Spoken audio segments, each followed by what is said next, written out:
Bless you. We talked about this on Monday. Bless you again. You only get 2. I'm gonna talk about it again today, just so everybody knows where I'm coming from. I get to the mount on Matthew. We're in a fight. I'm very, very capable in this position of strikes, palm heels, elbows. A lot of force can be generated from this position. The choke gives me a lot of abilities. Can you kill that fan real quick, please?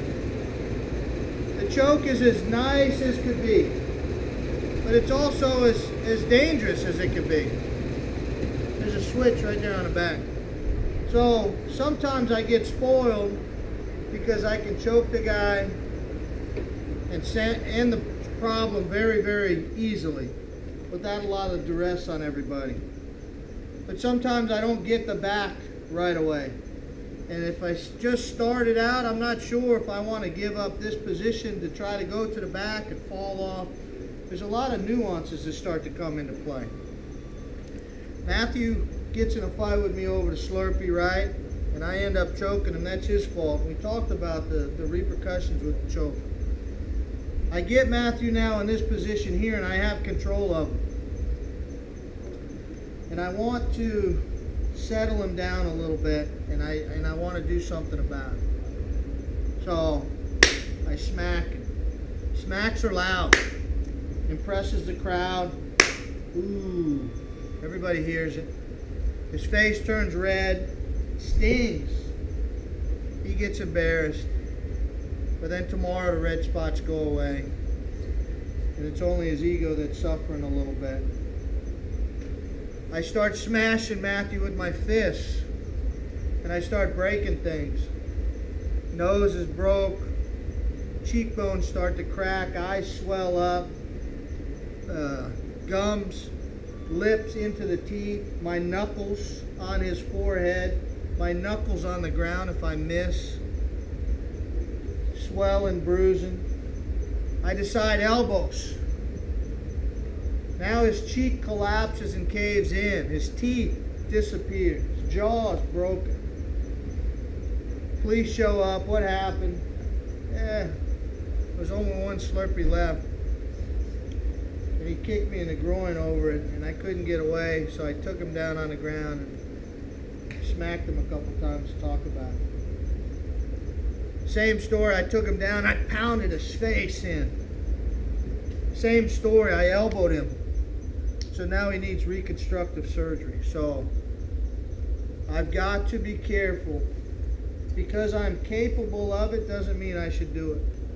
I got to be careful of it. We have some responsibilities as members of society to conduct ourselves appropriately. So be careful. The other side of it, the deep ethical, read the book type of stuff, I smack Matthew around, control him, and let him free at the end, undamaged. Matthew may seek me out at a further date and train with me and befriend me even. I smash Matthew's face and take full advantage of what I have here to total disregard for him. I have an enemy for life. He'll never stop hunting me and wishing doom upon me forever because of the advantage I took on him. So be careful. Be careful. So from here, I have those things capable. Right off the bat, Matthew wants to escape, and he doesn't realize how hard it is. So he starts pushing on me because he thinks that's all he's got to do is just push. My weight on him is heavy, so as he pushes, I'm heavy, like dead weight on him. And I'm just going to take my hands and run them to the inside of his hands back to the floor. If he pushes and I sit up with his push, he's going to keep pushing, he's going to keep sitting, and I'm not going to be able to recover. So my weight is forward and my weight is heavy. And I'm just trying to touch the floor. I'm not strong enough to knock Matthew's hands away. I'm just trying to touch the floor and get his hands away. If Matthew's extremely powerful and tries to sit up and throw me, I'm going to base myself and hook him on the back of his head. Try to pull his chin to his chest and base when he throws. Hooking. Push back on the mat. Back to this position. He starts to get desperate and pushes on my legs. He doesn't know what he's doing. He's just trying to do something to push. Just scoop him off. He tries to sit up independent of me. Just tries to sit up and put his hands on the mat. Just try to sit up, just cross face. Back to the floor. And then ultimately, I want to work one hand around his neck and grab it with my other hand. I'm going to grab it right at the wrist. Middle finger and thumb. Right around the wrist. At the base of the wrist. So while I'm doing all those things and I feel the position open itself up, I'm just going to wrap that around his neck and grab it. And turn him a little bit to the side. Just a little bit. So he's still kind of looking up at the ceiling. I don't want him to have the ability to roll belly down. I don't want him to have the ability to do anything else either. Sometimes I lift this leg, sometimes I don't. So play, play, play, hold, scoop, push that on. I can just move up here a little bit and control these. My chest. I don't want Matthew sticking his finger in my eye, so I'm going to try to never give him a straight shot at it, because it's quick. He tries to reach now, he's got to go around. Never here with a direct line. Hips forward, chest forward, moving. Chest, heads up, chins up, controlling.